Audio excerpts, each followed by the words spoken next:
And your brain is the most powerful weapon. I talk about that in one of these chapters. Your brain is the most powerful weapon in the world.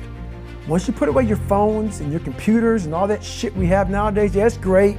We're up to date, but your brain is the only thing you have when you're going through depression, when you're going through hard times, when you're going through death, real life shit. You can't Google that shit, man. You're alone. You're alone. You may have a shrink you're going to, you may have a best friend you're going to, but there's 24 hours in a day where you're alone in this brain. And your brain is talking to you in all kinds of ways. And it wants to control you and pull you in these different pockets. If you can't control your own brain and your brain controls you, you're fucked. You gotta tell your brain where you wanna go and how you wanna go and how you wanna get there. You gotta control it. If not, it's over. It's over. And all of that you learned from your own brain. You didn't Google this shit. No. You didn't buy books. It didn't exist. This shit didn't exist. I couldn't even fucking spell Google back then. This shit didn't exist, man. What existed for me was, okay, man, how am I gonna fucking make this work? And all I knew back then was hard work. The only way anything gets accomplished. That's all I heard back in those days. You gotta work hard. You gotta work hard. I'm not getting I can't get this paragraph. I can't remember what the fuck's in this paragraph to pass this test to get in the military. Read again. Still not getting it. Read again. But if you're not getting it, write it out. And that's how I started learning. Okay, well, I gotta write out every fucking thing I do. And then write it out again, and write it out again. And guess what happened? I got it. I got it. I can't swim, I'm negative buoyant. Go back again. I can't swim, go back again. Go back again, go back again. I got it. I realized if I keep going back and going back and going back until the shit just becomes, your mind will say, fuck, okay, we're gonna figure it out. It'll find a way. Because he is not going to stop. It's not like I'm gonna try one more time. No, it's just like alarm clock goes off, boop, we're going back. I can't read right, we're going back. I gave myself no way out, and my mind realized that. They said, okay, we're gonna adapt and overcome now. You have to teach your mind this is the new normal. This is you the better new get normal. with the fucking program. That's right. And as soon as it realizes that you're serious, then it adapts. I'm not playing a game. Right. But if it thinks you're playing a game, it knows. It won't adapt. It like a lot of people say, like when I say trying hard, your mind knows, man. You know, this guy's bullshit, man. This guy's lying. There's no truth behind it.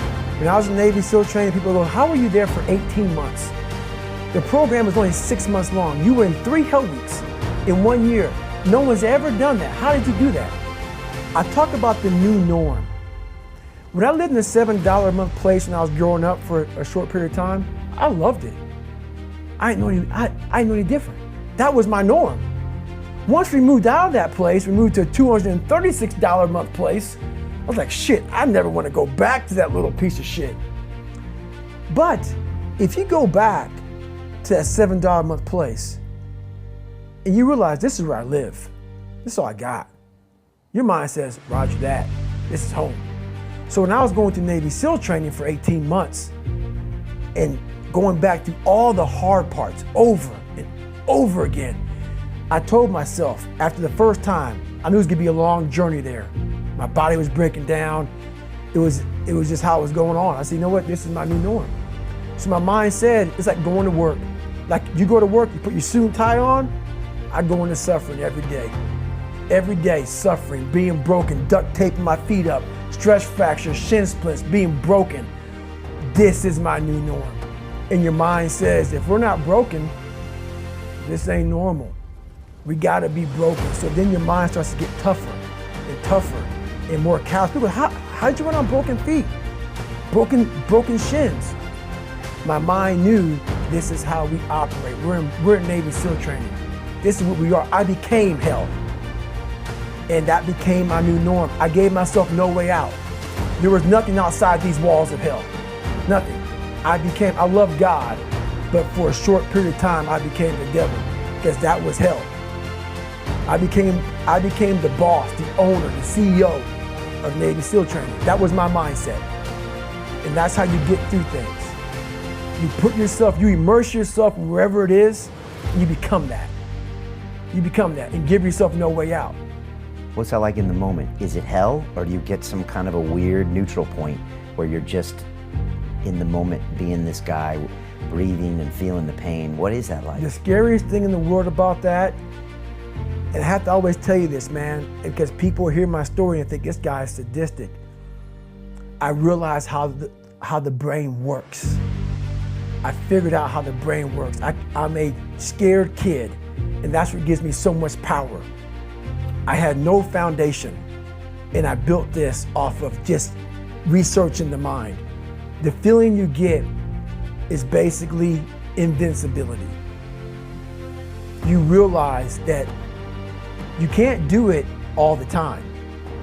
When you need to do it, I know I can go to a place that I can live in. And when you know that you can run on broken legs and you can do certain things that a lot of people can do, but they're not willing to do, this power, this sympathetic nervous system of fight or flight, and you're fighting, it gives you this charge of energy of when you're sitting there at 3:30, 4 o'clock in the morning and you're duct taping your feet up because they're broken, and you're doing it by yourself, and you're going through arguably one of the hardest training in the world.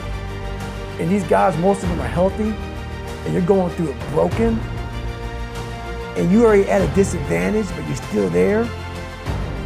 You can feed into that and tap into that for a lot of power. But if you look at it, well, I'm broken, man. Like, I'm not gonna make it. But if you look at it as, man, I'm broken and I'm still here. And I'm fighting, and I'm gonna find a way to get through this because I have no other place to go. It gives you a lot of power. And it's not rage. You were pretty clear at saying you can't get through that with anger. No. Anger won't get you very far. I thought it would, but what happens is, not just in SEAL training, but in life in general, when things start to suck really, really bad, my brain and a lot of people's brain, they don't go to the people that called you nigger or your dad beating you up. Your brain says, we gotta get the fuck out of here. This is miserable. So anger goes away a lot of times when you're suffering because your brain just says, we gotta run, we gotta go. So that anger is not popping up saying, oh, I'm gonna show them, I'm gonna show those people. No, there has to be a much deeper, when I say deeper, it has to be down to mineral soil. It has to be down to that nice mineral soil where nothing can burn. You can't burn dirt. So it has to be down that low, that literally is something in you that's at the core of your soul. But you don't find it unless you spend a lot of time with what you want to be in life. I can't give that to you. You can't give it to somebody. When you find your true passion in life, and my passion for me was like, oh, I want to be, I don't give a fuck about Navy SEALs. I mean, I don't give a shit. I want to serve my country. I cared about, I want to be someone that I'm proud of. You're proud of. That's all that matters for you. I'm proud of. Nobody else matters, no, right? No, give a shit. I don't give a shit. That I want to look at myself in the mirror because I was so disappointed. That accountability mirror I talk about, I was so disappointed in what I saw every fucking day. I wanted everybody to love David Goggins. And a lot of people did. I didn't love myself. But I knew a lot of us want to find peace first. So people say, man, you always talk about this suffering and pain and shit. I'm at peace right now because I went through that. You don't find peace first.